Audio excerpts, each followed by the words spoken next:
Assalamualaikum semua. Saya memandu di Lebuh Raya NKWE menuju ke Shah Alam. Ada sedikit ada appointment lah. Apa yang saya nak kongsikan dengan anda ialah mengenai penulisan saya tentang Tan Sri Anwar Musa.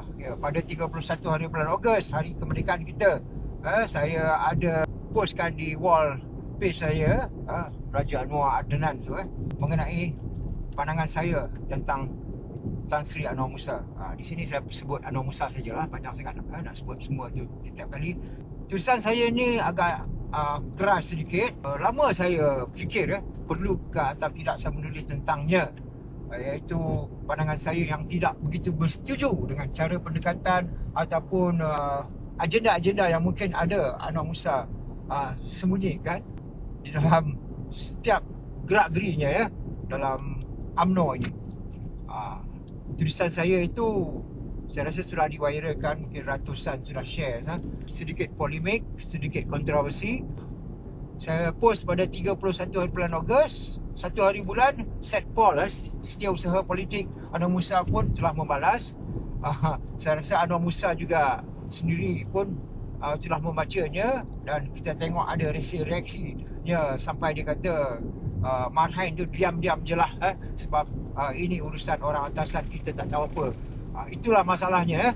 Okey, apa yang saya tuliskan ialah saya merasa curiga dengan gerak-gerinya yang begitu, saya rasa mengagungkan ataupun mengangkat Parti Bersatu, bagaikan begitu beria-ia mahukan Parti Bersatu ini bersama dalam Muafakat Nasional bersama UMNO dan PAS.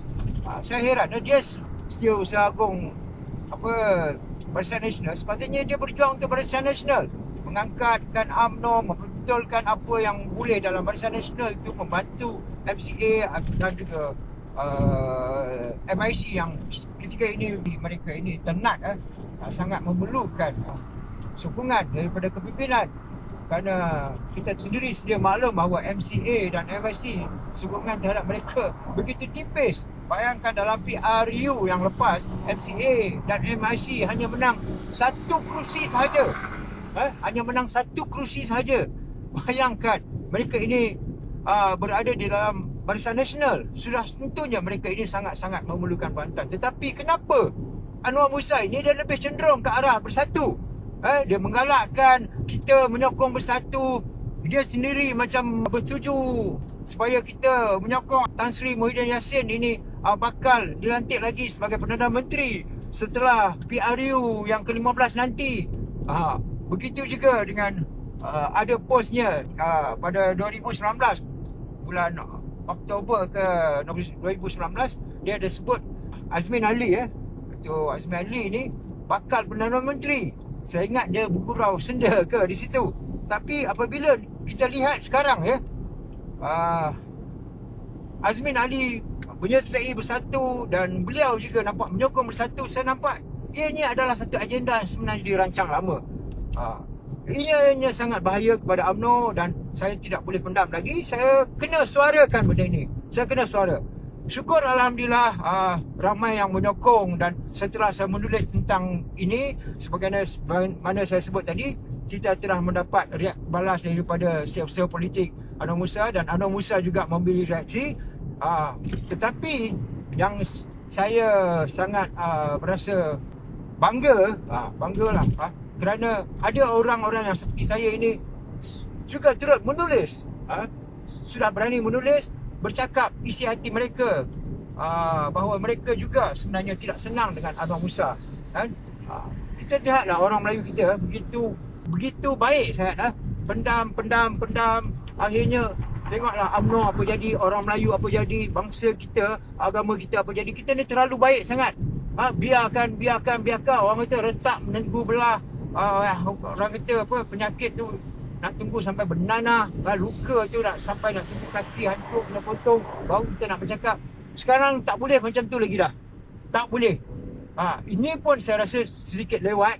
Saya bersuara mengenai tindak tanduk Anwar Musa ini. Tetapi saya rasa masih boleh diperbetulkan. Saya rasa beliau harus berubah. Jika tidak, beliau perlu meletakkan jawatannya sebagai Setiausaha Agung Barisan Nasional, dan perlu diganti kepada orang yang betul-betul darahnya mengalir situ, betul-betul sayangkan Barisan Nasional, betul-betul sayangkan UMNO, betul-betul berjuang untuk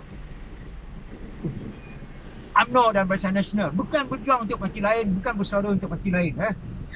Beliau boleh berselindung dengan hujah-hujahnya, konon-kononnya kita harus bersatu tak kira apa bangsa, apa sekali hujahnya. Of course lah kan, kalau kita nak bertahan bersatu ada saja alasan yang kita beri, tetapi realitinya kita tahu bersatu itu bukanlah parti yang gah, malahan mereka dibina asalnya untuk membenamkan atau menguburkan UMNO, ya, membenam atau menguburkan UMNO.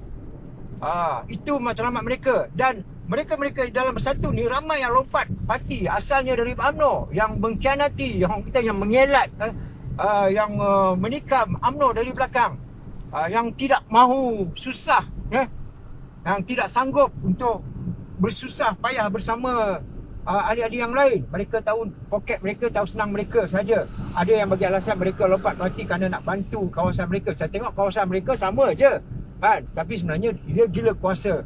Selepas PH kalah, mereka lompat balik ke sini. Kerana apa? Kerana mereka gila kuasa. Perlukah kita dengan orang-orang yang begitu, dengan parti yang perjuangannya yang begitu, orang kata jumud, yang hina begitu? Dan lepas tu kita bersuara dan kita mahu pula orang daripada parti yang semikian tu memimpin kita, seperti Muhyiddin Nasir tu kan. Perlukah kita perlu terus pertahankan dia sebagai Perdana Menteri? Saya rasa tidak perlu. UMNO sudah cukup kuat. Dalam PRK yang lepas kan, beberapa PRK yang lepas, kita tanpa bersatu kita menang banyak. Bukan setakat menang banyak, menang dengan majoriti yang sangat luar biasa. Kita sudah cukup kuat. Saya sarankan kepada orang-orang yang ahli pada bersatu itu, masuk je lah UMNO ataupun PAS. Cukup. Tidak perlu bersatu. Biarlah Azmin Ali ke siapa lagi, Muhyiddin ke, diorang nak dalam bersatu, biarlah mereka kan. Mereka tu gila kuasa. Kita tak. Kita mahukan penyataan ummah ni Melayu bersatu, bersamalah dengan UMNO dan PAS. Itulah yang terbaik. Tapi jika bersatu juga masih lagi orang kata nak bertahan, saya minta kepimpinan UMNO dan BN ni harus bertegas menolak mereka. Dan jika Muhyiddin menggunakan kuasanya juga, pengaruhnya, saya rasa UMNO harus keluar daripada muafakat.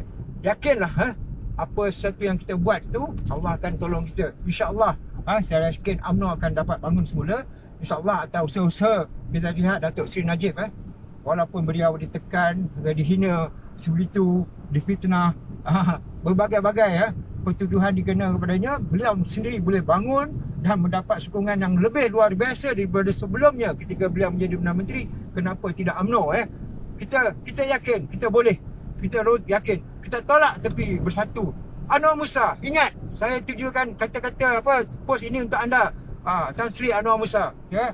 Anda berkata, kononnya anda menunjukkan anda ahli yang sudah lama sudah masak dalam UMNO. Tapi anda ingat, anda orang daripada Kelantan, lebih 20 tahun ke 40 tahun ke, saya pun tak pasti, Kelantan di bawah PAS. Apa anda lakukan? Jika anda seorang yang hebat, anda mampu mengembalikan Kelantan kepada tangan UMNO. Anda tidak. Anda tidur di situ. Anda naik ketika zaman Mahathir, tetapi apabila zaman Tun Najib tidak memberi jawatan yang gah sedikit, sehingga anda mengangkat pemimpin bukan dari dalam UMNO, ini tidak betul. Ini tidak betul dan sangat tidak betul. Jadi kata akhir daripada saya, Tan Sri Anwar Musa, saya harap anda berbetulkan dan istiqamahlah. Anda sekarang naik di atas nama UMNO atau Barisan Nasional, angkatlah UMNO dan Barisan Nasional. Bukan angkat bersatu, bukan angkat pengkhianat kepada UMNO ini. Faham? Assalamualaikum warahmatullahi wabarakatuh. Bunyi pun dah macam jebat derhaka.